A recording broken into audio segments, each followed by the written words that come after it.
Good afternoon. Today, I want to speak about internet piracy. Is it good or bad? Let's face it, we all done this. Here's my story.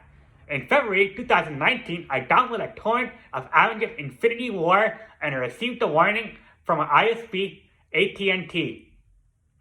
Have you ever tried to download or see a movie, game, software, or TV show from a site such as tinysonetv.to, 123movies.com, Pirate Bay, or moviesjoy.to? Also, have you ever tried to download a book from a site called Library Genesis, or maybe even went to a Mac torrent site to download cracked software, or Steam Unlocked to download games? Internet piracy exists. We all heard that it's bad. Today, I want to lay out not only what is bad, but also delve into what may be good about this. My goal is to discuss both perspectives and get you to think about it. Here's how I'm going to organize my speech.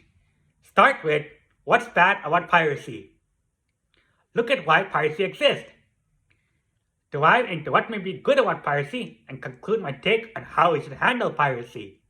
So what's bad about piracy? The thing that's bad about piracy is the people who make games, TV shows, movies, software lose revenue. And it has a negative effect on the business by reducing the sales. Downloading songs online or streaming a movie online seems such a harmless crime, but you cannot ignore people behind it.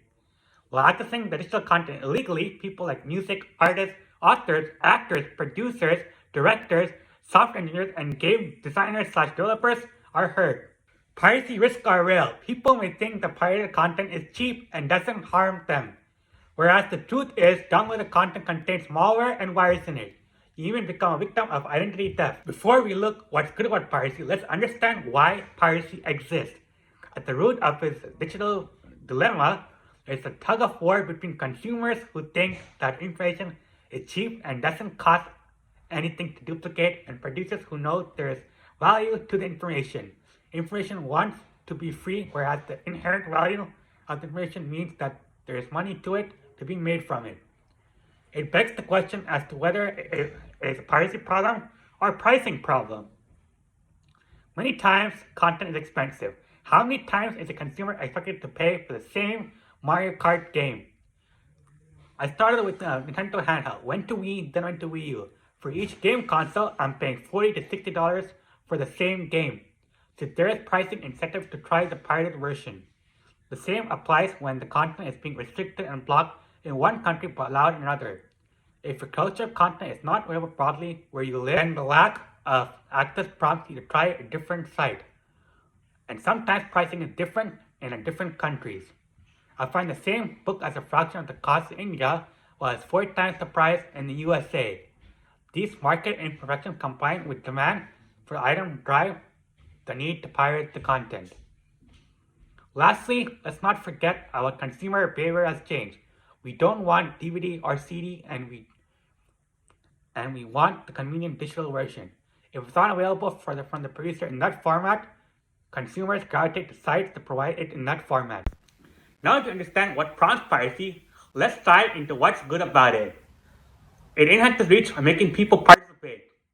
Overall, market has grown even though a single video or music may suffer. Example, music industry has now reinvented itself with subscription and is larger than before.